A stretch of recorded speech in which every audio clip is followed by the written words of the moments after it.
Jordan Brown here on Sound Theory Live, WDNA 88.9 FM and online at WDNA.org.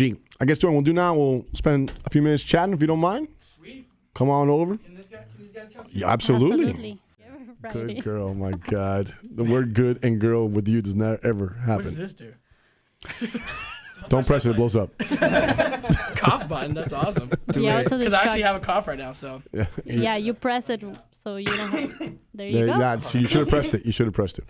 I should have. How bad is that? All right. Jordan, introduce yourself and the rest of the band when y'all play. Yes, I'm Jordan Brown. I play guitar and do vocals. This is Alex Calixto on the saxophone. They can't see you, brother. And we have Juan Manuel Sanchez on the drums. Well, today the cajon. On the cajon. Yes. Percussion. That's one of the best names. And they for actually an can instrument. see you guys. Oh, We're they- streaming live. Oh, they can? Yeah, they can. So I can introduce them like that. Sweet. Yeah. So yeah, and we've been playing together for a couple years, and I've been playing with this guy probably the longest. We've been playing since, I don't know, 3-4 years. Alex Calixto, we've been playing for a long time. I remember when I was saying this at a recent concert we played at, that when I first asked him to play with me, I asked him like if he could do a song for me real quick, because we were like in a different band. And he was like, oh, yeah, sure. But he later told me on like a year later that he like did not want to play for me because he was like, oh, my gosh, just another kid that stinks at music who thinks he can write music. So now you have to explain that on the air. There's a lot of singer-songwriters, and they're always asking, to put a band together. Usually there's no pay, And I thought this was another one of those. Like, hey, man, play on my tune. And it's like, I just gave him one of these. Like, okay, dude, all right, whatever. And then actually the end of the story is I never even rehearsed with him. He played the tune for me a little bit. And then we got to the concert at Miami-Dade College is where we met. And he started playing. And on stage, I'm like, man, this guy's for real. And I told him later, that's when I said, man, I thought initially it was going to be one of those, come play for my band, whatever, make a little demo and never go anywhere. And, it ended up being a pretty cool experience. And, we've been playing ever since for, like 2.5, 3 years now. And a lot of cool gigs and funny gigs. Yeah, it's been fun. Yeah, so tell us a little about how the band got together, the evolution over the last few years, I guess. Give us a little bit of background on that aspect. Get closer to the mic, please. Oh yeah, Thank sorry. you. I was. Listen, don't mess around with Andrea, bro. She will get on you right now, like white on rice. I'm scared. What's it called? I had started. You're fired. That's like why I said, have this thing fired. between me and her, bro. I cannot be that fired. close to her. She'll whoop my. You're like the farthest mic away. Yeah. It's on purpose. So Jordan Brown, we were talking about you. Go ahead. We can talk about something. I'm just kidding. I was in, like I said, I was in metal, and at the time, and it was actually going pretty good. We had to release a couple of songs and got pretty huge. I would have. So did you have long hair? Did you have long hair? I did. I actually had long hair. I dyed it black. At one point, I had a purple mohawk. It was awesome, man. That's awesome. Where was I when this happened? I was in metal from like 15 to like 18. Okay. Yeah. So what's it called? I kind of felt like God was moving me to go somewhere else, and I kind of was like, okay. So I kind of quit the band and left and didn't know what I was gonna do. And it was like my senior year of high school, and I never forget. I was like, what am I gonna do? Like, I'm not doing metal. It's all I've known for the last 4 years. And I started kind of picking up the acoustic guitar and kind of started playing some tunes in my room and writing by myself, and kind of developed this acoustic kind of feel by myself, and started playing I think I played at this restaurant called Sal's in Southland Mall. Do you know that? You ever heard of that place? It's like this tiny Italian restaurant that it would pay like $60 for like 3 hours. Come on, don't say that on the air, bro. Why not? Bro, the manager's not even there anymore. It was like 4 years ago. Okay. And he paid me like $60 for like 6 hours and stuff like that. And I was like, cool, I can actually make money doing this, because I never made a dime in metal. You're a young kid that time, man. Yeah, So, man. So I started doing that, and I started playing around more often. And I remember telling my dad, I was like, Dad, just give me 6 months. I want to try to do this. I'm going to try and build this into something. And 3 years later, been doing it for a living. Haven't done anything else but music for a living the last 3 years, and it's really a blessing, because like I remember times I was like, man, I'm gonna have to wait tables. I don't want to do that. But then something always came through. And how'd you all three of you meet? And then, right. And in the beginning, I was kind of by myself and playing acoustic, and it kind of got lonely. I really didn't like it. It kind of got boring. It's like, man, I have nobody to jam with, and so I started looking for bands. I think he was probably one of the first guys. Man, I was like, hey, can you just play this tune with me? I always heard the sax solo in my head, but it was always being on acoustic. And then he came on, and it was like awesome. So we started playing gigs together, at Kokowak, the place there, Black Point. I don't know. We started playing places like that, and we then we got some other members in the band, and we kind of shifted out a lot. We had a lot of different members coming in and out and stuff like that, and we met a guy named Carlos Feitosa. If he's listening, he's in Boston and Berkeley right now, but he was on keys, and he kind of brought the rest of the band together. I met him in a theory class. He knew this guy. They played together. Yeah. Juan. Yes. He knew Juan, and Juan started jamming with us. I never forget. He was always like, yeah, you got to check this guy Juan out, because like he's not just a drummer, he's a musician. There's a difference. Yeah. And I was like, cool. And like this guy, we started jamming with Juan, and then we got we have a bigger band, sometimes depending on the events, we kind of have Carlos flies in sometimes. Okay. And then, so that's kind of how we evolved, just kind of, basically me hating playing by myself. It's really no fun. It's just not cool. It gets boring after a while. And so there's no musical interaction. And yeah, he started alone. Then we added sax, cajon, keys, then bass, drums.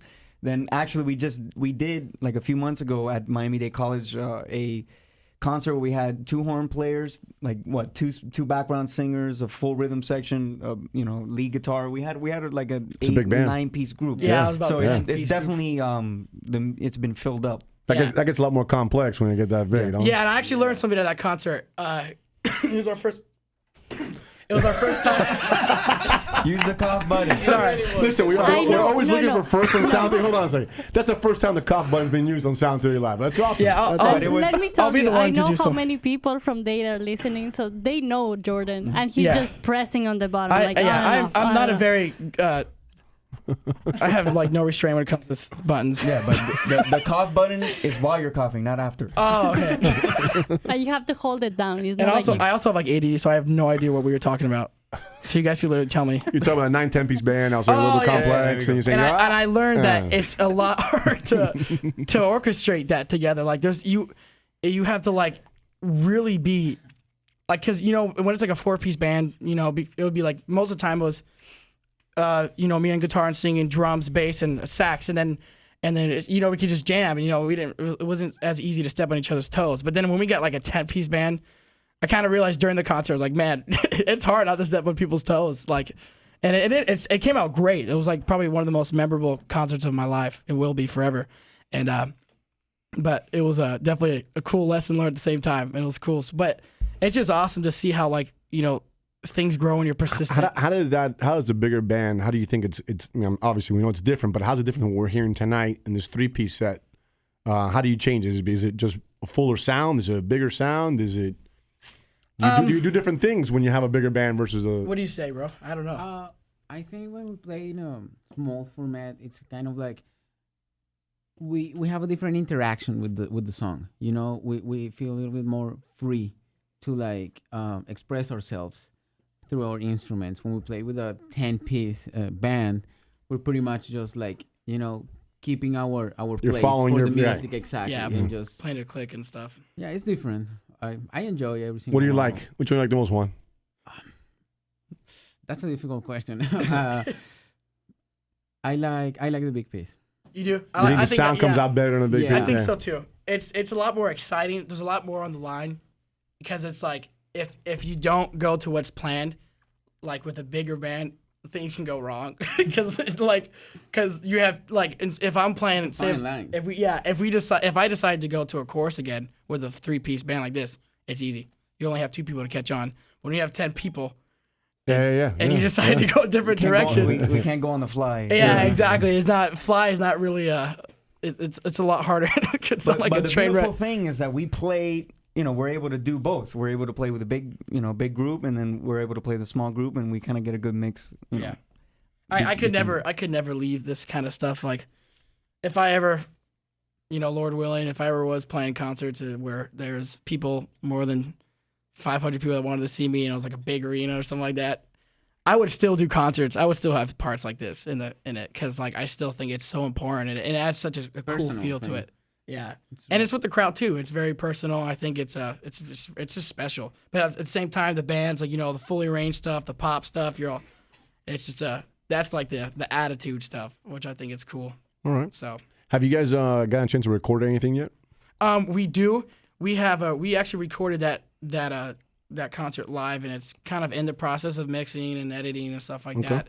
We've been doing a lot of like single stuff where we just been recording and stuff like that, and then we just kind of put it online.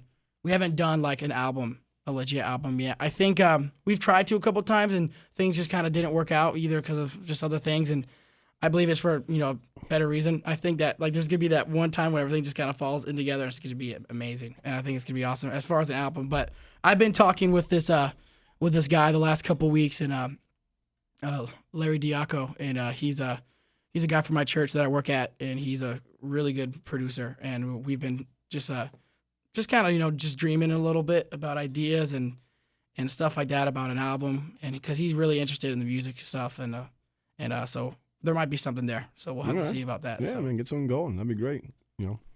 Move music on through.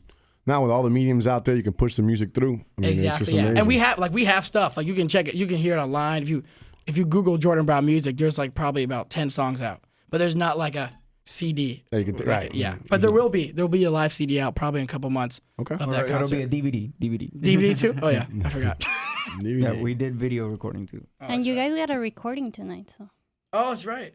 And we have like a bunch of recordings from things like this, and it's really cool. Courtesy of Sound Theory Live. Sound Theory Live. And WDNA. Sound Theory Live. Did I do it right? Sound Theory Live. Let me ask you a question. So, in social media, I saw you have about, 2,000 some odd followers. It's pretty decent size of followers. Yeah, for the about band. 2,060. Yeah, I think. But who's counting, right? 2061 right now. 2061. Crap, To the T. 2059. Yeah, some guy unliked us right now. Yeah. No, it happens all the time. That's one of the most frustrating things. That's actually was a lesson in itself too. Like, because you have the demographics, and it took me forever to get to 2,000. And I remember I was there for I got to 1,000 in 2 months when I first opened the page, and then it took me about a year to get to 2,000. And how do you think you're generating the desire to kind of to opt into your page? Like, why are people opting in and following you now? Gigging. It really is. It's the gigging, and our gigging, our live concerts and stuff like that have been so good. And just I think that word of mouth, people have been talking about it, so people go check it out, and then they'll like the page and stuff like that. And I think I really think that gigging's been probably the biggest thing. Would you say? Yeah. I mean, during every gig, I think for a stretch there, when Jordan made it a point to get to 2,000. I don't. It was somehow, about 2 or 3 months ago. Yeah, somehow he got it in his head, we're gonna get to 2,000, and it took us, like you said, it took us a while, and literally every gig we did. We got 3 fans. About 10 times he mentioned. So that he we're trying created to 2,000 Facebook accounts? No. every gig we did, he It works. Cough button works. But like I was saying, every gig he did, he mentioned about 10 to 15 times, go on Facebook, like our status. But I mean, he did everything except for get people's phones and do it himself. That would have been awesome. Maybe you should do that. I should get the 3,000. We should bring a laptop and have people do it right there. But yeah, it worked. And so for in your guys, that's an important thing is looking at the Facebook side. Go ahead. What's it called? I actually forgot. He reminded me. Thank you. Jason got us to 2,000. We were at this is the manager, Jason, over here on the camera. I don't know if I'm right there. Oh, you're real. You see him. He's he waving can right talk. now to you. Yes, Jason Matthews. He's here. Say something. Hey, how's it going? There you go. So he's been the manager since what, January 1st? Yep. Something like that. I'll never forget our first meeting when I was kind of interviewing him. He brought over Denny's, and that sealed the deal. So that was awesome. But I told him when I was testing, when I was he was in the, what do you call it? When I was testing him to see if he would, be the manager. In the trial period. Yes. I'm really bad with vocabulary. But I told him we were at 17, maybe 1,800 or 1,900. Was it something like that? Yeah, something like that. And I told him hey, we're trying to get to 2,000 before January. If you get us to 2,000, you can be the manager. And he got us to 2,000. What did you do? He got us to 2,000 in 2 days. I have him right here. What did you do?